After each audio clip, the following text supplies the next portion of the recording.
होते. सणाच्या निमित्ताने सर्वजण एकत्र आले होते.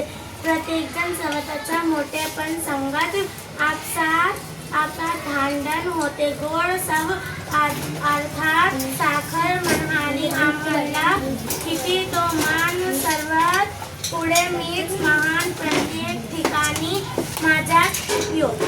तेवढ्यात चिंच म्हणाली, वागे मा काय हिचा तोरा, अगपण माझं नाव काढताच तोंडाला पाणी सुटत तुझे आहे का तसन, असे म्हणताच मिरची नाचत पुढे आली आणि म्हणाली, अगे वाकडे तिकडे बस ना आता खाली, इथे फळाचे अनेक चिंचाचे कळलं काय, मी काय सभाला आले इथे प्रत्येक नरगत मी. तेवढ्यात कोपऱ्यात बसलेले कारले रागातच पुढे आले आणि म्हणाले, काय पण मिरची लागली बडबडायला, आम्ही पण होतोच, आमच्याही उपयोग काय कमी नाही, आमच्या शिवाय औषध पुढे तरीही करतेच ना खाणे. बोला आता बोला, काय बसल्या गप्प. कारले तावाने बोलत होते. मिठाला काही राहवाले नाही. ते म्हणाले, अरे खूप गोड खाल्ल्यानंतर रोग होतो असं म्हणतात, आणि गुड काय खातानु चिंचे तुला खाऊन तर खोकलाच होतो अनु मार बसतो. काय गे मिरचे तू तर नाचत आलीस तुलाही जास्त खाऊन म्हणून बजावतात ना. तू पण काही कमी नाहीस, रोग होतो तुलाही खाऊन खूप, मग बस ना आता चूप. मीठ अकेकाला चांगले खडसावत होते. मीठ पुन्हा काढल्याकडे वळले वे म्हणाले, वा रे वा कारल्या, म्हणाले आमचं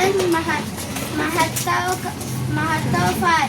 अरे तुला कोणी खाईल का, मी तर गोड सोडून सर्व पदार्थ हवासा वाटते. माझ्यामुळे पदार्थाला चव येते नाही तर जेवण ते रुचकर कसले.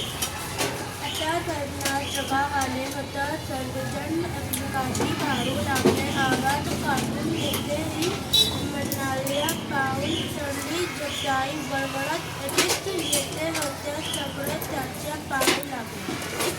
मग जीवताई म्हणाल्या, काय गोंधळ चाललाय, मी मोठी, काय ग ये साखर तू मोठी, आणि ही चिंच तू स्वतःला मोठी समजतेस, आणि मिरची ताई कारले राव मीठ बाबा बोला आता. सगळे माना खाली घालून गप्प बसले. मग जीवताई म्हणाल्या, अरे तुम्ही तुमचे पाहिलं पण मला विसरले कसे, आणि मीच नसेल तर कुठली आंबट तिखट कडू आणि खारट. बोला मघाशी कसे भांडत होतात, नाही तर मी असंच करते, निघून जाते कायमची. मग बघा.